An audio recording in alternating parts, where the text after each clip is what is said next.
For those of you that are looking at this, you may say, wait, I remember that name from somewhere. And if you've taken any form of logic design, then yes, you would remember these. De Morgan's laws basically allow for a complement to be distributed to the inner arguments. So in this case, we're taking a complement and moving it onto each of the elements inside, so onto the A and B. And in order for De Morgan's law to hold up, we have to change the operator, which in this case is a union. So we can say in this situation that the union of A and B then complemented is equal to the intersection of A complement with B complement. And so if we try and prove this out graphically, then what we can show first off is what is the union of A and B? And that is everything that is A or B. The complement of that then is everything outside of that. So we're looking at all of the area that is not part of these two circles. Now, the right-hand side of this equals, we're saying what is the intersection of A complement with B complement? So A complement is going to be all of the area that is outside A, and you can see that in red there.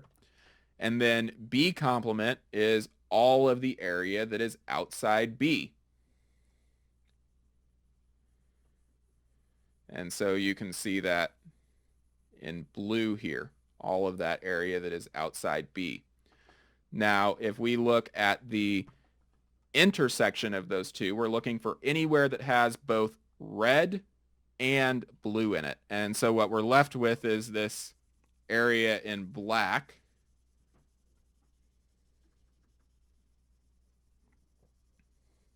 which, while there's a lot of colors going on here, what you'll find is that that is equal to the same black area in this first diagram, showing that graphically and mathematically, ultimately, that De Morgan's laws do hold up for this situation. Now, the other law of De Morgan is the same thing, but flipping the operators. So in this case, instead of taking a union and converting it to an intersect, we are taking an intersect and converting it to a union. And again, this just allows us to take the complement and move it inside the parentheses to each of the operands versus having it be a later step. And we'll show this graphically, again, just as a quick proof, for lack of a better term, to raise our confidence level that this does hold up. So similar to how we did the last one, first we'll look at the left-hand side of this equals, and we'll find first the intersect of A and B, and we'll find that that is just the area here in the middle. And then if we want to take the complement of that, we are left with everything outside that area in the middle, which is, as you may notice, the majority of our omega of our world. Now, for the right-hand side of this argument, we'll look first at what is A complement. Well, as you may recall from the previous law, it is everything outside A. And then we'll also look at B complement, which is everything outside B.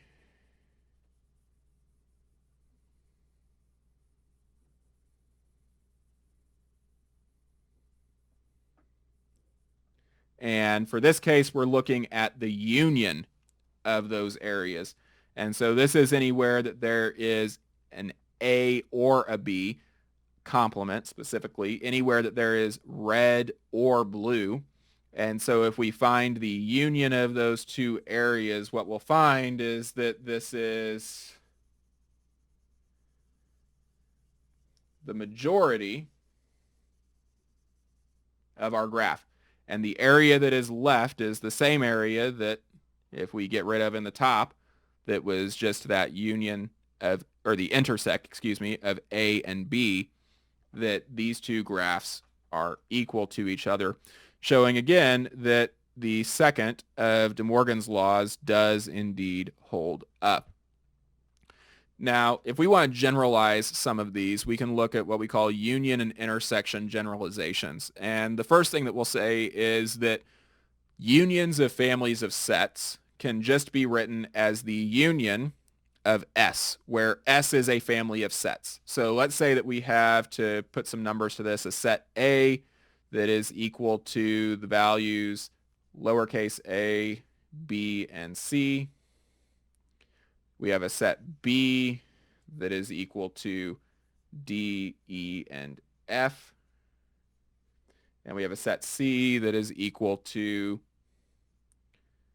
G, H, and I. And then S is a collection of these sets, or a family of sets. And in this case, we would say that S is just equal to A, B, and C. Again, and this time using the capitals to relate back to these three sets. Now, a union of a family of sets, or a union of S, is the, again, using these descriptors that we looked at early on in this set of lectures, this is equal to the element X, where that element is part of the set X. And specifically, for any set X that is an element of the family of sets S. So if we put this into practical terms, what we can do is say that the union of the set S is equal to A, B, C, D, E, F, G, H, and I. It is all of those elements.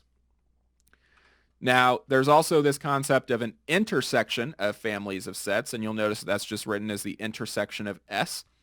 And this is saying anything that is an element of the set X, those sets within the family of sets, but where the element is in every one of those sets X that are part of S. So in this case, if you look at A, B, and C, are family of sets that make up S, what we'll find is that there are no elements in common. So the intersection of the family of sets S is actually equal to the empty set.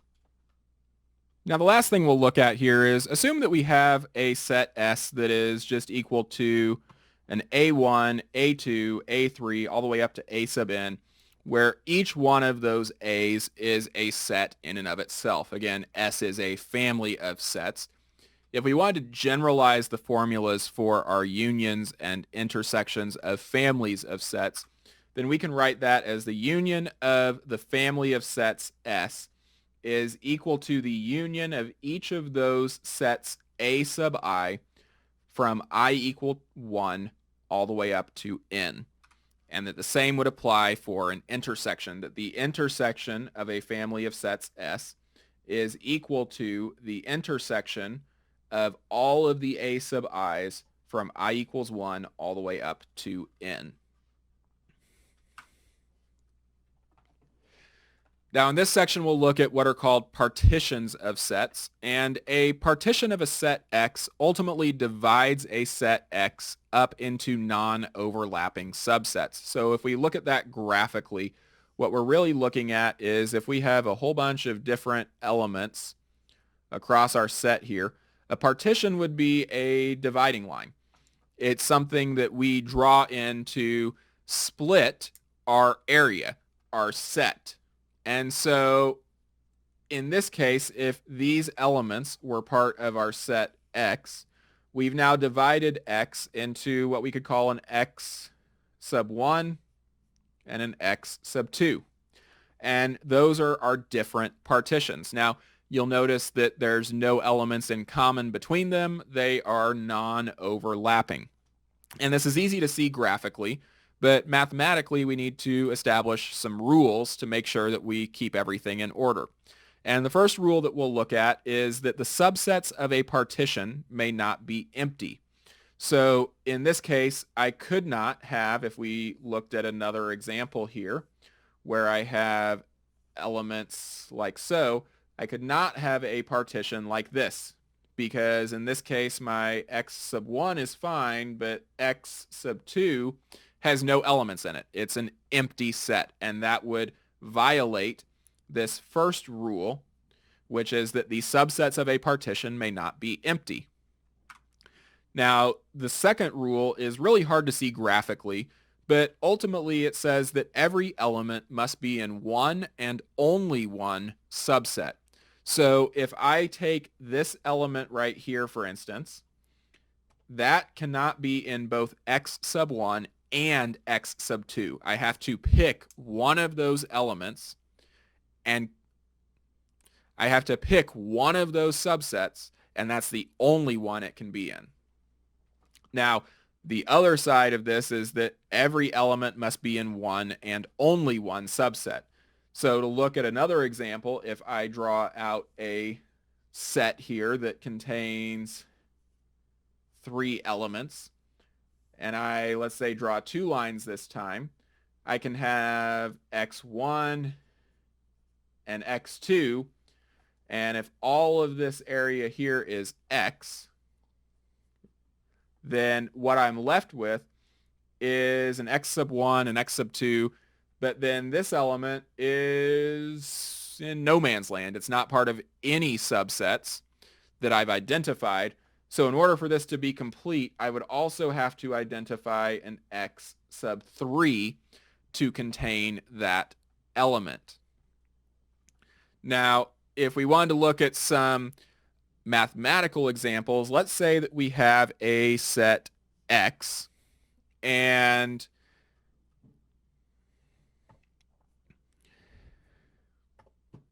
now if we wanted to look at some mathematical examples, let's say we have a set S, and that S is equal to 1, 2, 3, and 4. And our goal is to create some different partitions of this set S. So the first one that we may try, and we'll do some that are invalid first just to reinforce those rules, but let's say that we have a set X, and that set X is equal to the set 1. So that's our first subset. And then the set 2.